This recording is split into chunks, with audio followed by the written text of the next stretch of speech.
Hey folks, kind of a shorter episode slash topic today, but it's something that came up on my mind. And I also wanted this dragon in the background for a video, so that is my logic for making these things.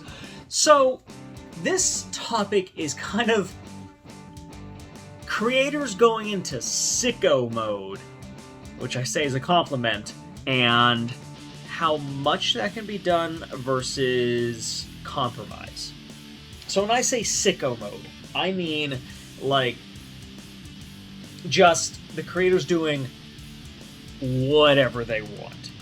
Like, the weirdest, most insane ideas, not a care about if it's going to be, like, a positive or negative reaction. Just getting, like, super weird, getting ultra creative, just losing their minds.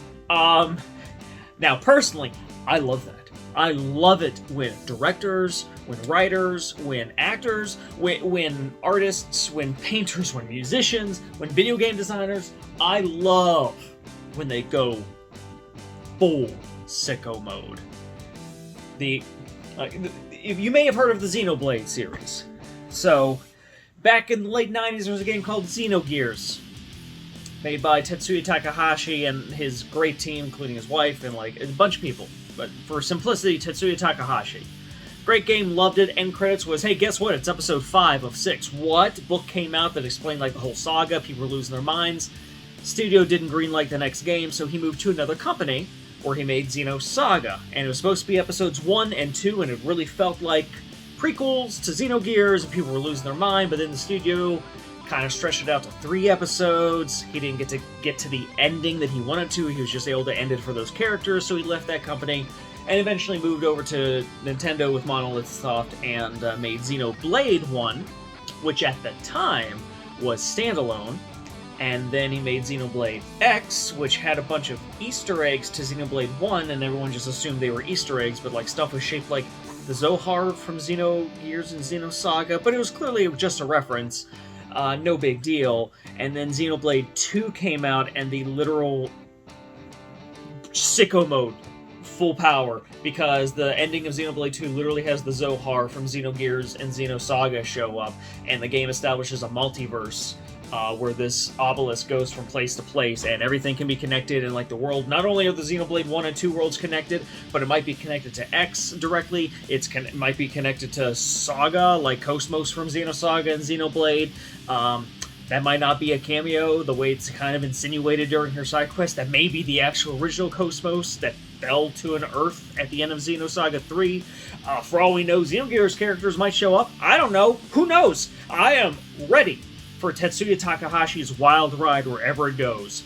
But that's sicko mode. And again, the question is, how far does one go with that?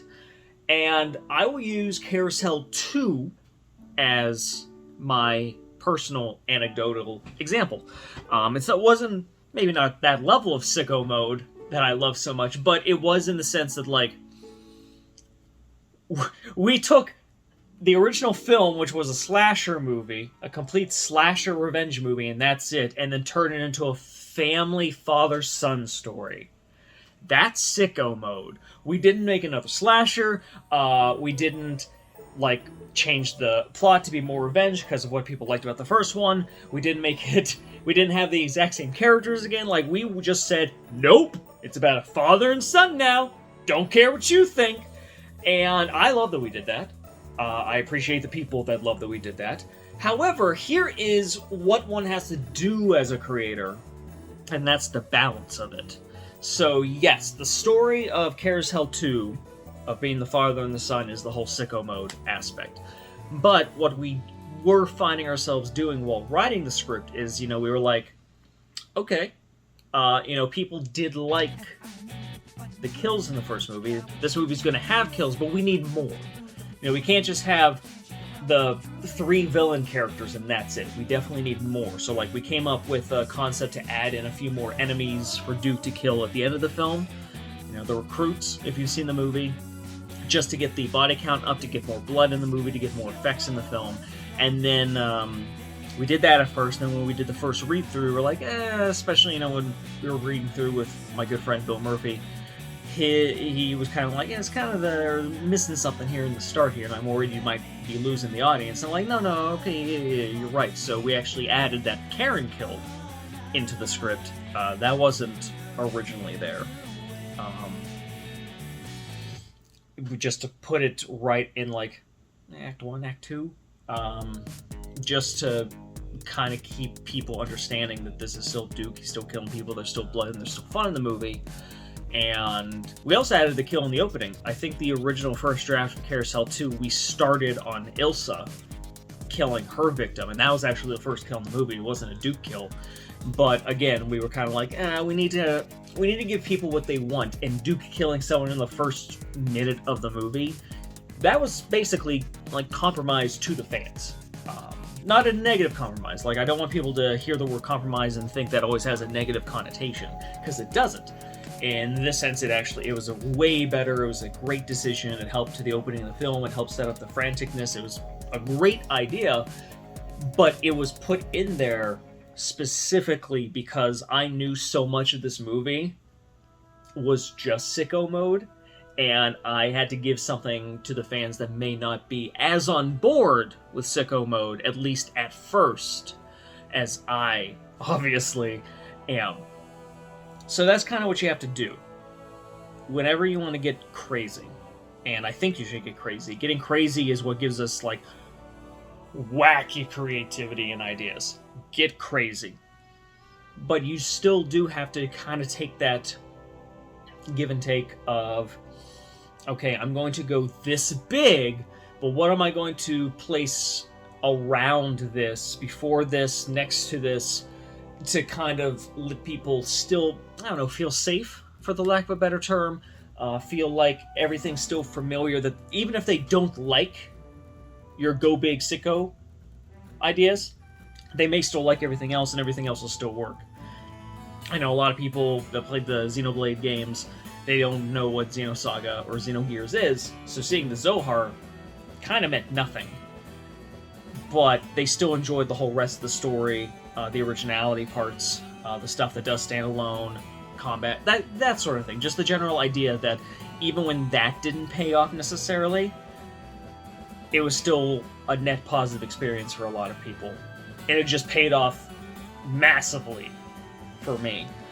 And that's what I like to see. I mean, you can see this a lot in a lot of films. Gremlins 2 is sicko mode. That was the studio going to Dante and being like, please, we'll let you do anything. And he said, okay, I'm going to make it really weird, though. And he did. And I know a lot of people at the time weren't as big of a fan of it because it wasn't just the first movie again, but oh man. I think I've seen the first movie 2-3 times. I've seen Gremlins 2 at least a few dozen over the course of my life, because it's fantastic. And I love that. So, again, this was a shorter episode, not much to go over, just restating the thesis. Go full sicko mode, because it's awesome, but also keep a level of balance and compromise when it comes to still being something for the fans, for the people that support you, and for, general mainstream audiences. You got to do both. You got to do a little bit of safety in order to get average folks to still stay signed on, but you need that big sicko mode to stand out and be unique and do something really different. So don't lose track of that either. Don't go too safe, don't compromise too much, and the only way you can figure out what the perfect balance is by kind of experimenting and doing it yourself. I don't have an equation for that.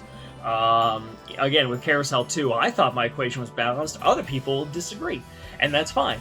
But you'll never make everyone happy, so at least have fun yourself as you also try to make as much money as possible, or make as many people happy as possible, or make yourself as happy as possible. I don't know, whatever your motivation is for creating, I don't care. They're all valid. But thanks for tuning in to this shorter Folly. Enjoy the rest of your day. SteveBuster.com, SilverSpotlightFilms.com, and, stay tuned to the channel, because I would like to start kicking out some teasers and stuff for upcoming films, but we'll see.